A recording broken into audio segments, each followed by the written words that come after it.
হলুদ ফুলে ছেয়ে গেছে ফসলের মাঠ। যতদূর চোখ যায় শুধু হলুদের সমারোহ। প্রকৃতিতে শীতের আমেজ ও সরিষা ফুলের সুবাসে সৃষ্টি হয়েছে অন্যরকম এক পরিবেশ। ছবিটি রাঙামাটির লংদু উপজেলার। উপজেলার মহাজনপাড়া এলাকাটি তুলনামূলক নিচু হওয়ায় এক বা দুইটির বেশি ফসল আবাদ করতে পারতেন না এই অঞ্চলের চাষিরা। তবে সরকারের নানা পদক্ষেপে সেই চিত্র পাল্টে গেছে অনেকটাই। বর্তমানে ৩ থেকে ৪টি ফসল আবাদ করা হয় এই অঞ্চলটিতে। বছরখানিক আগেও আমন কাটার পর যে জমিগুলোতে খণ্ড খণ্ডভাবে চাষ করা হতো ক্ষতিকর তামাক, সেখানেই এখন আবাদ হচ্ছে দেশি বিদেশি নানা জাতের সরিষা। এতে করে বাড়তি লাভ হচ্ছে কৃষকদের। ফসল ভালো হয়েছে, কৃষি অফিস থেকে আমরা ভালো সহযোগিতা পাচ্ছি।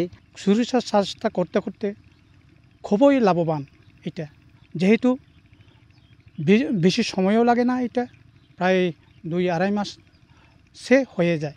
মানে কৃষির মধ্যে আমরা যে সুযোগ সুবিধা পাচ্ছি মোটামুটি খুব ভালো। এবছরের যে সার দিয়ে দিয়েছে, বীজ দিয়ে দিয়েছে। স্বল্পমেয়াদী হওয়ায় বাড়তি লাভের আশায় সরিষা চাষ করে কর্মসংস্থান হয়েছে এলাকার কৃষি শ্রমিকদের। আর তেলের যোগানে আমদানি নির্ভরশীলতা কমাতে কৃষকদের সরিষা চাষে উদ্বুদ্ধ করা সহ সব ধরনের সহযোগিতা করার কথা জানিয়েছে স্থানীয় কৃষি বিভাগ। কৃষক উদ্বুদ্ধ হয়ে আপনার ২০ হেক্টর জমিতে বাড়ি সরিষা চাষ করছেন। এবার আমরা আশা করি আমরা সার্বিক সহযোগিতা করতে আছি, কৃষকের পাশে থেকে পরামর্শ দিয়ে যাচ্ছি। সামনে আরও বেশি সরিষা চাষ হবে।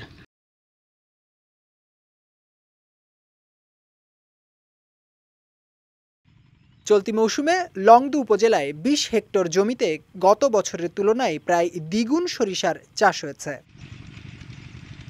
বিজয় টিভি নিউজ ডেস্ক।